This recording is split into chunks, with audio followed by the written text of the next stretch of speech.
Hello, everyone. Welcome to our live chat today with Susan and Lloyd Ecker, the authors of I Am Sophie Tucker and the producers of The Outrageous Sophie Tucker.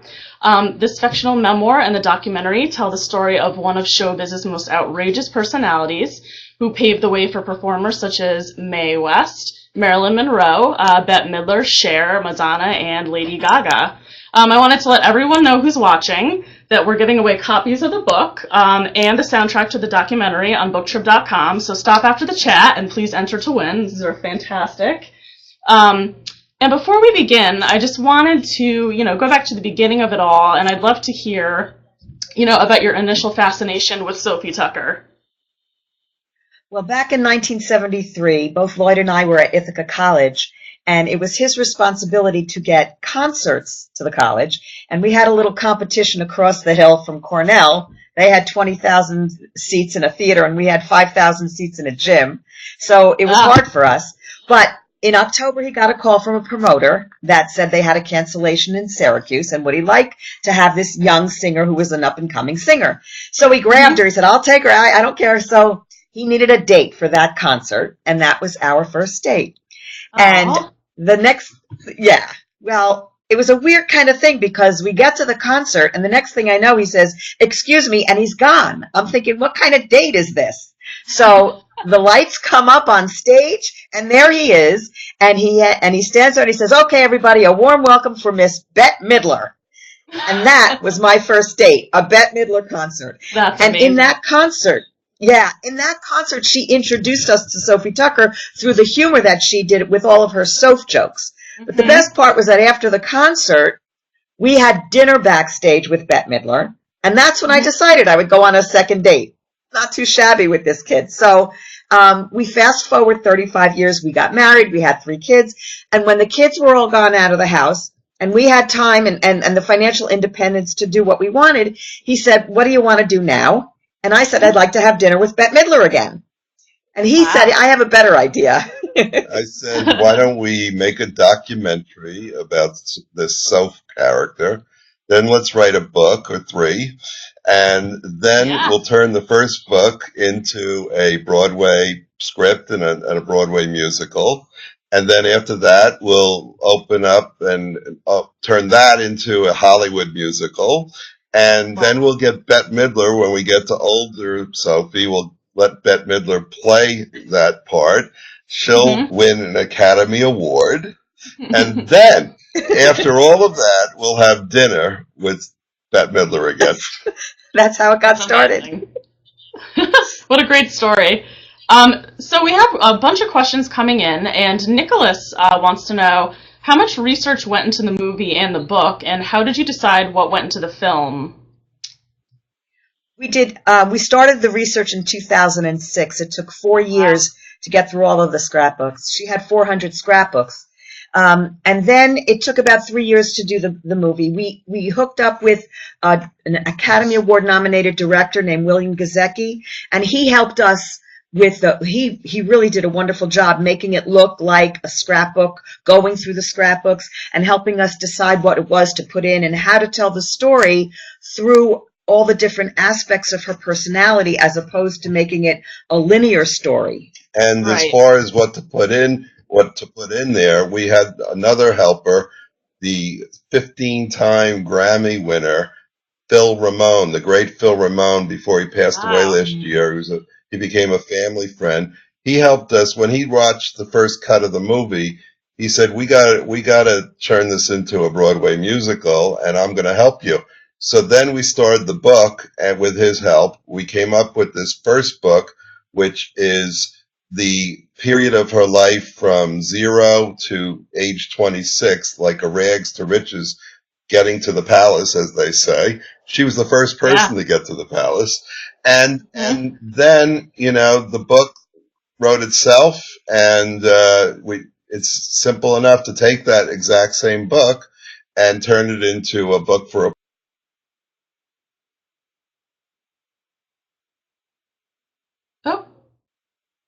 Got a little delay. technical difficulties. Excellent. We lost you. We can't hear you. Can you hear me now? Shoot. Can you hear me now? Can you hear me now? I can hear you You guys. can see us, so we should just keep talking. I can. Yeah. Second I'm gonna book put the takes question place through. in So the watch second this. half of her life. Now, actually, from Age 26 to to about 40, and then the last book takes place at the end of her life, from about 50 to 80. you lost 10 years there, from about 40 to Wow. 80. Okay. We'll get it all in there, no matter what. See I put the questions through. Can you hear me? We're live. It says we're live, but Okay. we don't hear anything from the other end. We might as well tell people that's your phone.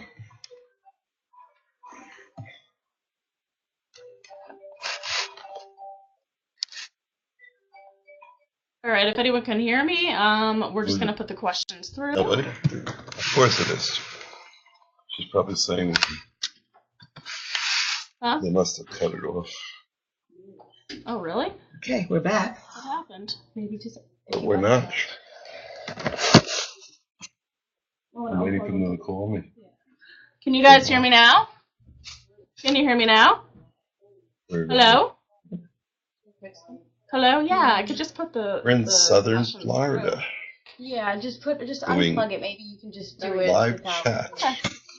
Without? In bed. Bedboard. So I put the question through, but they're not seeing it. So should I just write something? No. Don't touch. Okay. Can you hear us? Can you hear us? Why don't you just call her back? Can you guys Because she hear has us? my phone number. But if you call her, Can you have guys it on hear? Some calls. Should I try to plug it in again? Yeah, just do it. Sure. Guys, 1 second. Hold on. Can you hear me? No? Can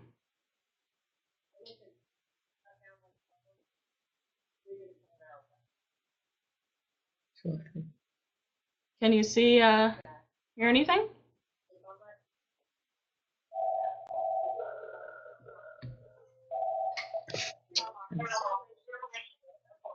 It's Lloyd and Sue trying to reconnect with BookTrib.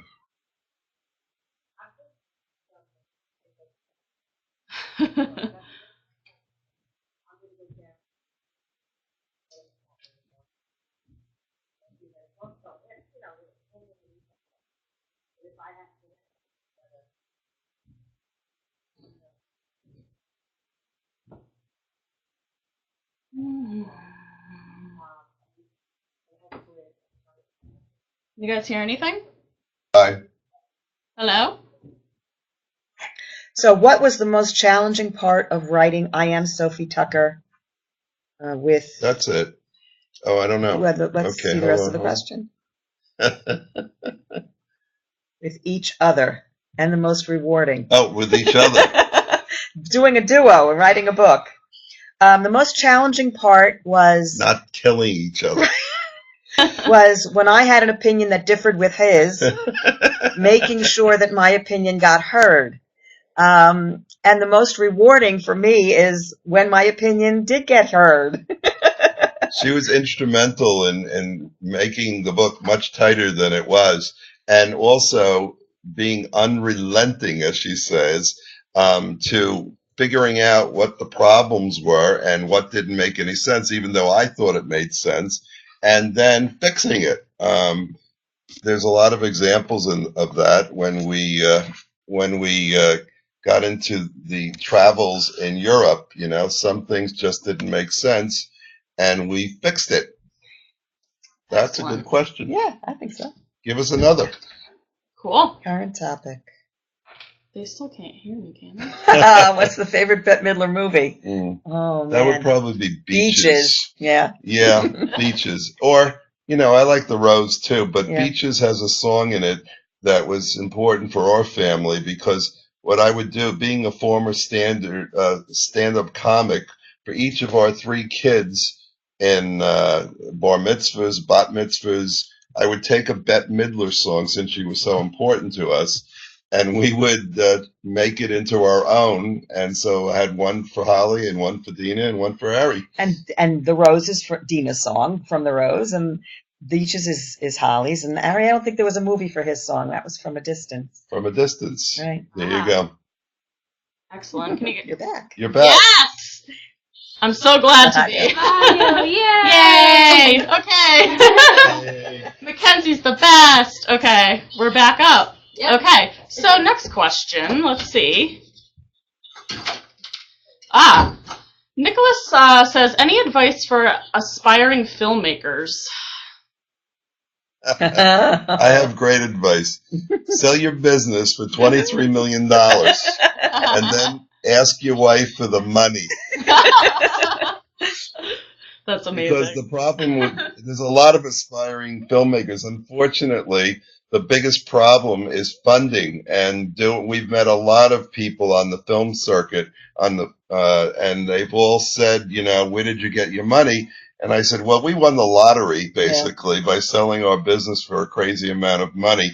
And we couldn't have done this. I mean, this movie literally cost $1 million to make.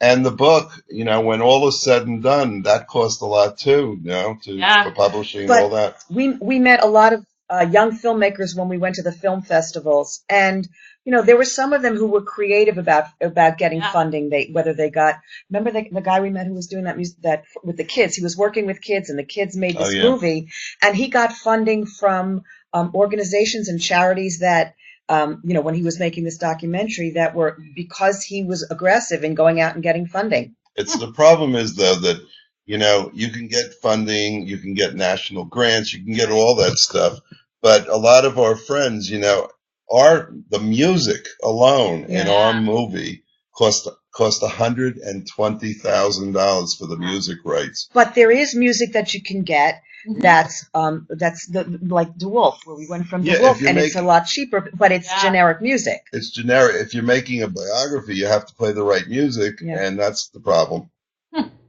Very interesting. I never knew that. We love the cover of the book. It's so beautiful. And Lindsay wants to know, how much creative input did you have when it came to designing it? All the creative input. Everything was designed by both of us. I mean, we had a good designer that put our dreams on the book, but all the pictures were picked out by us, the sizing, everything like that. It didn't take too hard to do it because the pictures were done by a friend of our daughter's named Diego Lopez. And all the pictures in the book that are color are actually black and white because this is from 1906 until 1926, this book. So he is a master, does work for a lot of Wall Street and Fortune 500 companies. So he colorized all of those black and white pictures, and he did it from the description in the scrapbooks of what the picture should look like, and he did a magnificent job. So all we did was take that front picture that you see there on the cover and plop it on, and then, of course, the words were fit right in. It's absolutely fantastic. Holly wants to know, while you were doing research about Sophie Tucker, what did you learn about her that perhaps had a shock and awe factor? Was there anything that stuck out to you? For me, it was her ability to maintain her confidence and to express herself in a world where women were not heard. Were not heard at all because it was a man's world. And the fact that she was able to follow her dream, even though she had difficulty leaving her family and doing that. So I think the fact that she can do that is a testament that if you have the determination and the backbone and the courage, it's really courage to do that kind of a thing. That's what stuck out for me. I guess I was shocked and awed that there was somebody else in this world like me who was crazy enough to follow their dreams no matter what anybody said, because our history, we made all our money by selling men's maternity clothes. And that might sound silly to most people, but it really wasn't. We made hats and shirts and mugs, and for the father to be, because I felt bad on my second pregnancy that I wasn't showing. His second look at how he took it away from you already. Now, of course, He's showing enough now for all the times he didn't, dear. Lovely. Anyway, we made this, all these hats and mugs and things, and it was great. You know, we did that for 10 years, and then we switched to the internet, and we sold the company. And if you tell somebody, like I just told you, that we made our money on men's maternity clothes, like all of my friends back then, they would say, "You're out of your mind, you're crazy, and stop it." But we didn't stop it, and now we could follow our dream. So here's this woman who's fat and not the best looking person in the world. And she says, "I'm going to be the biggest star in the universe." And guess what? That's exactly what she did. By the time she was 26 years old, she was as big as the Beatles. Wow. 26. That's crazy. Yeah. Can you talk a little bit about the South Florida connection with Sophie Tucker and her performing? She used to come down to Florida all the time. Starting in 1929, she came down to Miami, and she would come down every year. And she created a community down here. When she would come down here, there were lots of people that she would see. So it was like a home away from home. And she never really had a home. I mean, she did have an address in New York City, but she traveled so much that she made every city she went to, she had people there that made it feel like home. And just in case you want to know why that question might be relevant, it's because we decided to open the movie down here last week.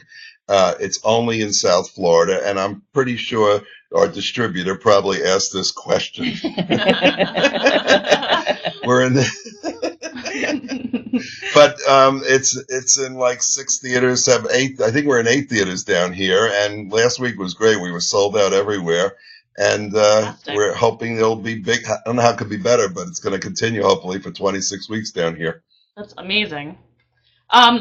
So what do you think Sophie Tucker's influence was on the artists of today? Well, if you go back, you start with you start with Mae West, all the way to Jean Harlow and Marilyn Monroe, and Madonna, and Cher, and Lady Gaga. All of these actresses and performers were sort of breaking boundaries in their time. Right. And I think Lady Gaga and Bette Midler, I mean, take a look at what these women did they were very avant-garde in their time, and that's what Sophie paved the way for. Right. She used innuendo, and she got arrested for being indecent because she used innuendo in the time when nobody did that. Give them an example of what she said to get arrested. Well, what she said, and this seems calm to us, she would say something like, "My boyfriend has the biggest dinghy in the Navy." That's amazing. Seems innocuous enough. However, now, Lady Gaga and all the rest, they sort of use 4-letter words, every other word, which is, I guess today it's the same as before, but this, we feel, was much more clever, and you had to use your brain to figure out what the hell was going on. Am I allowed to say hell? Yeah, it's a 4-letter word. Uh-oh. Anyway, that's the lineage. And, we got a kick out. I love Joan Rivers. She was a wonderful comedian. And in her obituaries, they made it sound like she was the first person to be outside the box. Well, if it wasn't for Sophie, no Joan Rivers. Yeah, absolutely. Katie wants to know, when you were looking through all the scrapbooks of Sophie Tucker, was there a year that you found that was your favorite? Yes. Yeah. 1938. Yeah. That's the third book that we're going to write. Oh, in 1938, she just had lost. She decided to run away from Hollywood because they were treating her like an old woman instead of the last of the Red Hot Mamas. Right. And instead of moping around, she went back to New York. She met up with a nightclub owner in New Jersey, Ben Marsden, and started performing there. The opening night, somebody named Cole Porter came to the performance, saw her perform, and then said, "I'm going to write a part in a big play, a new Broadway play musical for you." Then she was doing the musical that same year, and the producers of a radio show on CBS said, "Can you fit in doing a half-hour radio show at the same time, right before the show?" And then after that, radio show, and after the night performances in New York, she would go off to another nightclub, and perform 11 o'clock and 1 o'clock. So think of it. First she did the show for the radio, then she went to the theater, and by the way, in 1938, she's 54 years old, okay? Wow. And then she went to the play, and then she went to the nightclub, went to bed at 2 o'clock in the morning, and started all over again.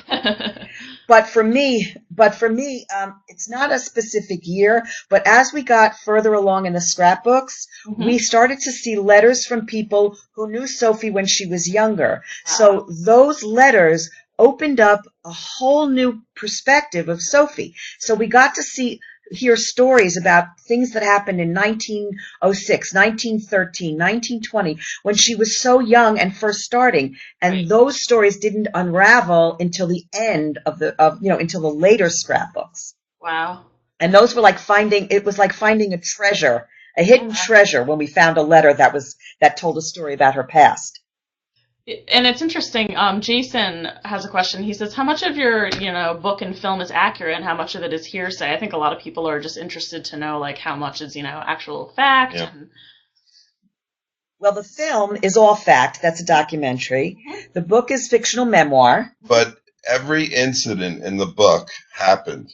The only question is, how did she react to it, and what did she actually say? And maybe we have to tell people that this book is in first person, Sophie's voice. Right. So after living with this woman for 8 years and listening to thousands of hours of tapes and performances, we feel like Shirley MacLaine. We have channeled Sophie in another lifetime, and we feel that when you read this book, just like when I reread it, even though we wrote it, I forgot that we wrote it, and it sounded like, oh my God, this is Sophie. Now, where did Sophie get her love to perform?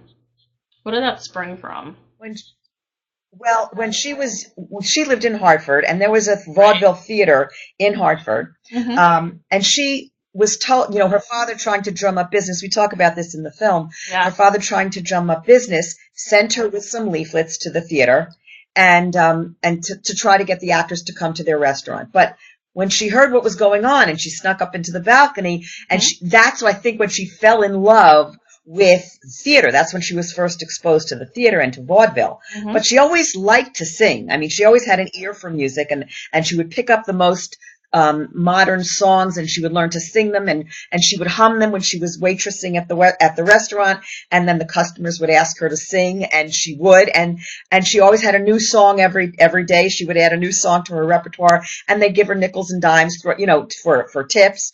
So between discovering the vaudeville theater in Hartford and with her love of singing, it was a perfect match, I think. Excellent. Stephanie wants to know, what do you think made Sophie so popular? What drew people to her the most?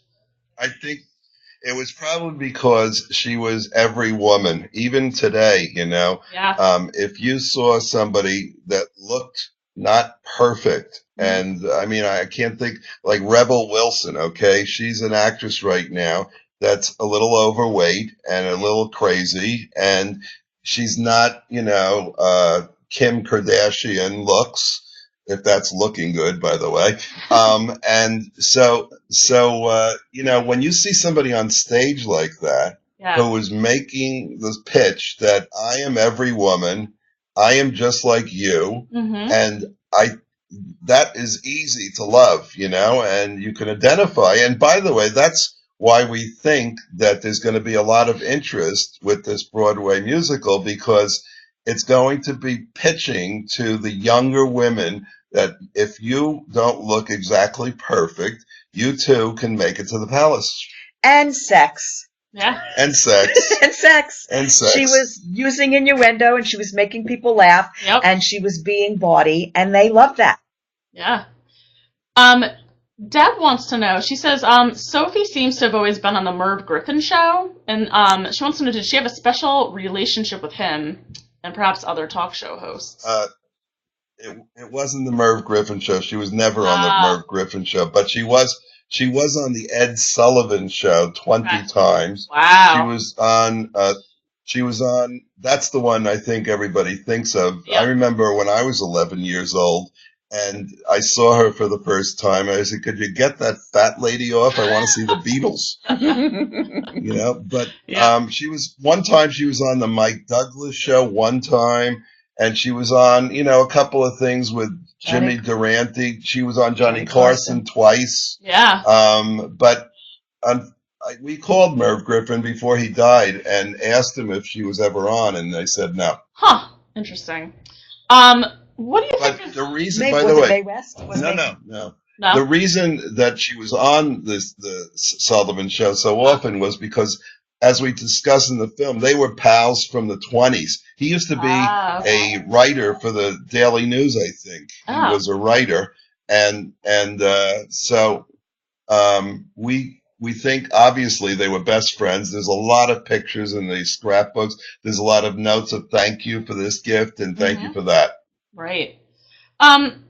Michael wants to know, what do you think has been the most rewarding results of the project thus far? Well, we have different opinions on that. For me, we got to interview 80 stars, at least 80 stars, who were at the beginning of their career when Sophie was at the end of hers. So now these stars are in their 80s. And for me, it was such a joy to be able to come into their homes and to make them feel special and to ask them about the time in their life when they were young and they were just starting, and it was very they were very, excited, and they were excited to tell us and to reminisce. And for that hour or two that we were there, the energy that came out of these people was so wonderful. And it was wonderful for me to be able to have that interaction with such wonderful, exciting people, who at this point in their life are not in the limelight, and we were able to get a grasp of what it was like for them, 40 years ago. And for me, it was different a little because I used to be a stand-up comic. I did it for 3 or 4 years in college and a little after that. And then I realized that I didn't want to go on the road or do all that stuff. And then I told you we had this baby maternity business, and that took me on the road again and away from the family, and I didn't like that either. And I always wanted to make a film. I dabbled in little things and, amateur stuff and a few paid gigs and things like that. And I always wrote comedy, and I always wanted to write again. But the main thing was I wanted to do it with this one. Yeah. At this time, I wanted to do it this one so that if we did anything, like it turns out we did, that we could do it together, enjoy it together, and I wouldn't be on the road alone doing it. And guess what? Here we are. And we're still married. We haven't killed each other yet. Speaking of the book, Lindsay wants to know, did you have another title for I Am Sophie Tucker, or was it always I Am Sophie Tucker? Yes, we did. You tell them. Well, there was a couple of titles. One was going to be Who the Blank is Sophie Tucker? I like that. And the other one was going to be The Completely Unauthorized Autobiography of Sophie Tucker. Nice. I like the first one. It's got a ring to it. That was going to be the name of the film, too. Yeah. That's too funny. Allison wants to know, was it hard to do research on Sophie Tucker because of censorship back in the day? Was there any issues with that? Well, wait a minute. What's the question? Was it hard to do research on Sophie Tucker? Because of censorship. Not for us. Not for us. Yeah. No, because everything that we did, the research we did, was from the 400 scrapbooks that she left to the New York Public Library and to Brandeis University. But I think maybe this is what she's asking. The reason we don't know about Sophie Tucker today, like you don't know who she was until we did this interview probably, and most young people don't know, and even people my age who were born in the 50s don't know. That old? Yeah. Yeah, that old. Wow. The reason is because she was 10 years too old to be in movies like Mae West. Now, you've heard of Mae West, right? Yes. Well, that's because she was in movies, and you saw those famous lines like, come up and see me sometime. Yep. Or is that a pipe in your pocket, or you're just glad to see me?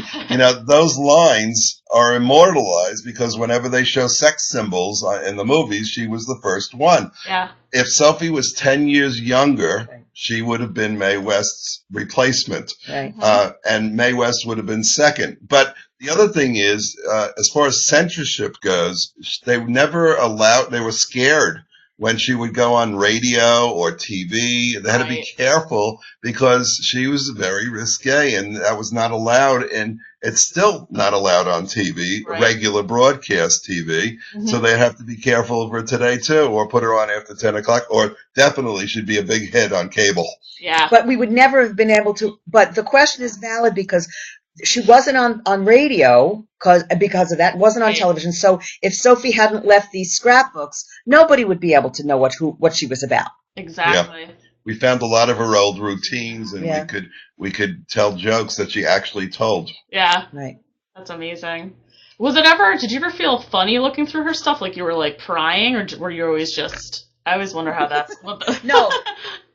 I think that the fact that she kept every single piece of paper, it was her huge ego that said, look at me, look at me, look at me, and that's what we did. Exactly. We looked at her all day long for 8 years. As a matter of fact, the reason she wrote her autobiography was purely to get it made into a movie, which she never could accomplish. Yeah. Because by the time she wrote that, she started that book in 1935 and then used 1, 2, 3, 4 ghostwriters, finally washed it out to make it bland.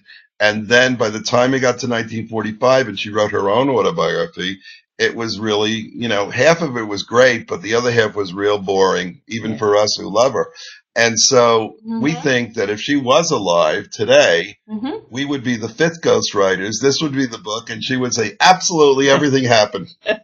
Yeah. I was just going to say, for the final question here, Holly, I like her question. She says, if Sophie Tucker were here today, what do you think she would say about the book and the film, and do you think you did her justice? Well, ask another question. I just answered that. Yeah, we think she would love it. We do. I think she would kiss us on the lips because it's gonna be a movie. It's gonna be a play, and probably we have enough for 60 episodes on an HBO type of network. Yeah. And the only thing we haven't done is a seance to talk to Sophie directly. So, barring that, we've got everything. We have everything from Sophie that we could possibly get. The seance is next. By the way, we just wanted to tell everybody that a lot of people don't know who the people are in the book or any of that stuff. If they go to sophietucker.com, there is an enhanced ebook version that works on an iPad or a tablet or a computer, and after every chapter, there's 3 or 4 videos explaining who those people are with their own performances, or there's audio music of the people in each particular chapter. And it's a great way to experience the book, and then you'll know who we're talking about and why they were so special. Excellent. So let's see here. Larry wants to know, did you think that setting out on the Sophie Tucker-infused adventure would lead to such amazing experiences? Did you ever think that it would, turn out to be what it was? Yes. Here's how it worked. We got the first 2 scrapbooks, first 5 or 10 scrapbooks. And after, this is just me talking, after I read those scrapbooks, I realized when I saw at least 5 or 6 great stories in just the first 10 books. Right. And then we found out there were 400 books. You know those cartoons when the cartoon character has like the dollar signs go in their eyes? I said, oh my God, we've hit the mother lode. We've hit the mother lode. Why hasn't anybody done a story about Sophie Tucker? Right. Why isn't there a film out there? Why isn't there a book out there? There was nothing. And I said, well, this is somebody upstairs loves us because I think we're about to strike it rich again. Sophie Tucker. And also, yes, Susan will probably tell you better. We've already raised in her name, just like she raised over $8 million in charity for various groups. We're up to $130,000 so far in her name that people have used our project to raise funds for their charity. Galas and all kinds of things in Florida here, where we are doing this now, and people up in the north. They can have theater parties and raise funds, and Sophie would have been all for that. Yeah. And by the time we're done, maybe we'll do 8 million too. Yeah. That's so amazing. What a fantastic find that you came across. Just like, it's amazing. So I just want to thank you guys for coming, and we just wanted to remind everybody that we have giveaways running on BookTrib, the book, and the film, the soundtrack to the documentary. And it was a fantastic time. I learned so much today. Thank you so much for coming on here. Thanks so much for having us. Yeah. Bye. It was fun. Bye. Bye. Yeah.